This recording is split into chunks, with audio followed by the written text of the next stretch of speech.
If your subject is engineering and you are super smart, you do that at the tax agency, which is not only responsible for, I'm sure that you have heard about fika like a million times.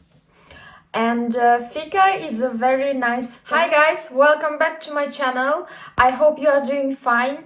This is a part 2 video on things that can be good to know if you want to study in Sweden. If you missed part 1, I will link it here or here. Yeah, you will see the link. So let's get started. When you are choosing your program or courses that you want to study, you might want to think about the location of your university as well. As you know, Sweden is quite a prolonged country, and it means that the weather differs a bit in different places. For example, if you want to be closer to the continent, so you can travel easier and have a bit warmer weather, then you might want to study at Lund or Malmö universities. But if you, for example, want to explore the capital, then you have plenty of choices here in Stockholm. You can study at Stockholm University, you can study at Karolinska if you want to study medicine, KTH, if your subject is engineering and you are super physics, chemistry and stuff like that. And there are many more universities here.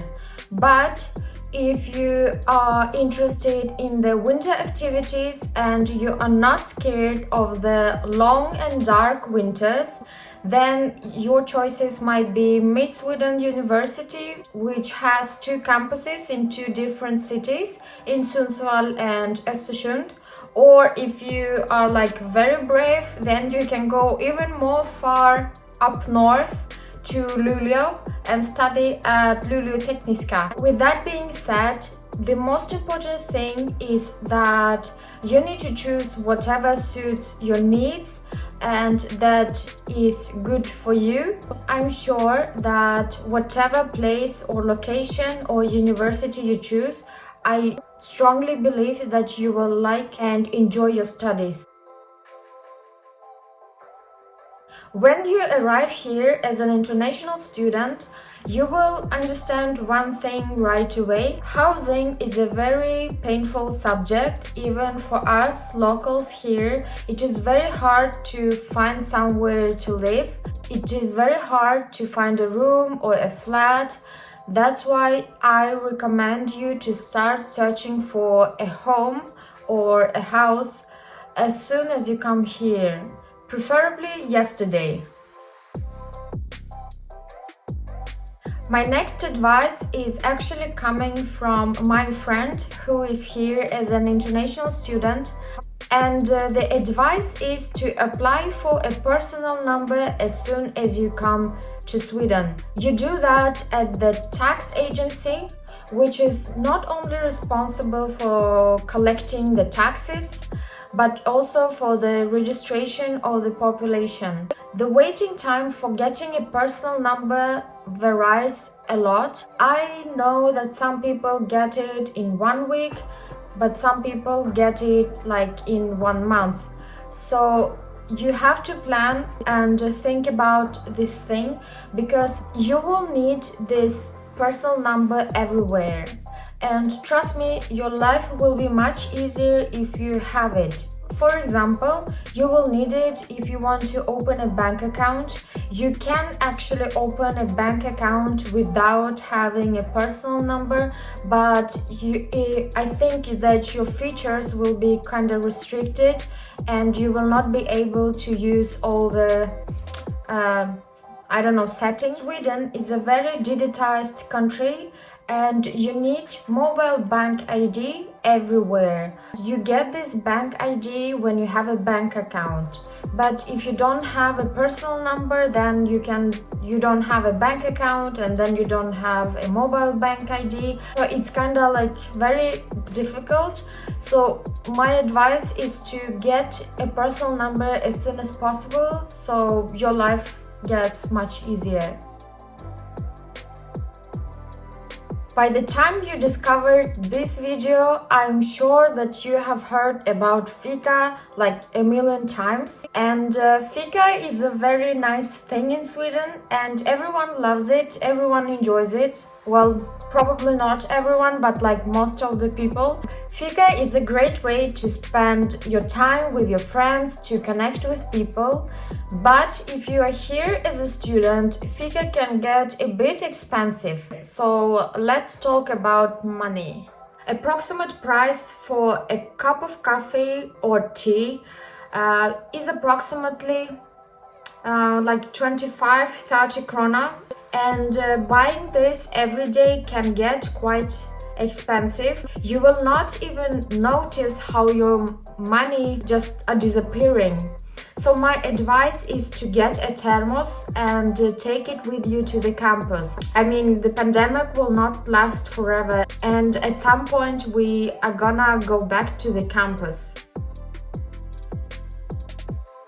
Since we started talking about fika, coffee/tea, it's time to talk about the food.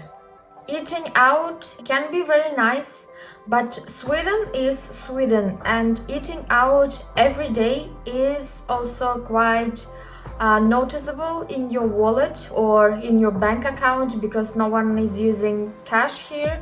And what students usually do here in Sweden is that they bring their own lunch boxes. So of course, as you might have guessed, the advice here is to prepare your food at home and bring it with you to the campus. You will also save quite a lot of money by bringing your lunch box with you. Now, I just want to make sure my advice on buying a thermos and preparing your own lunchbox is just an advice. I understand that many people have their own priorities and probably preparing your own lunchbox may not be the best or the nicest thing that you need to do. This is just one of the ways or two of the ways how you can save money. Many cities in Sweden have great libraries and they are free to use. You can borrow books in these libraries for free, and it's quite easy to become a member. The only thing you need to have is, do you remember I was talking about a personal number? So you will need your personal number if you want to become a member of the library. After you have become a member, then you can just borrow any kind of books. And what I usually did was that when I saw the literature list on any course, I usually first checked in all libraries that exist in Stockholm, do they have this kind of books? And of course, if they had these books, I usually borrowed them. There is a restriction on how many days you can borrow the books. Most of the time it's 30 days. You kinda could manage to have a course book for only 1 month. You just need to hustle. For me, it was worth it because I knew that I would use these books for just 2 months and then I wouldn't have any use of them. That's why I tried to first borrow the books at the library. And if they didn't have, I went to the second-hand market and in this case tried to buy the books second-hand. You can actually find the literature on Facebook Marketplace, on Blocket, on probably Tradera, sometimes at the universities, at the faculties. You could see some notes written by the students who already took the courses. Thank you very much for watching this video. I hope that you liked it and that you found it useful. If you are coming here for studies, let me know in the comments down below where are you gonna study, what are you gonna study. It will be very fun to read your comments. And if you like this video, please like it and subscribe if you want. I'm not forcing anyone, but subscribe. And thank you very much. See you next time.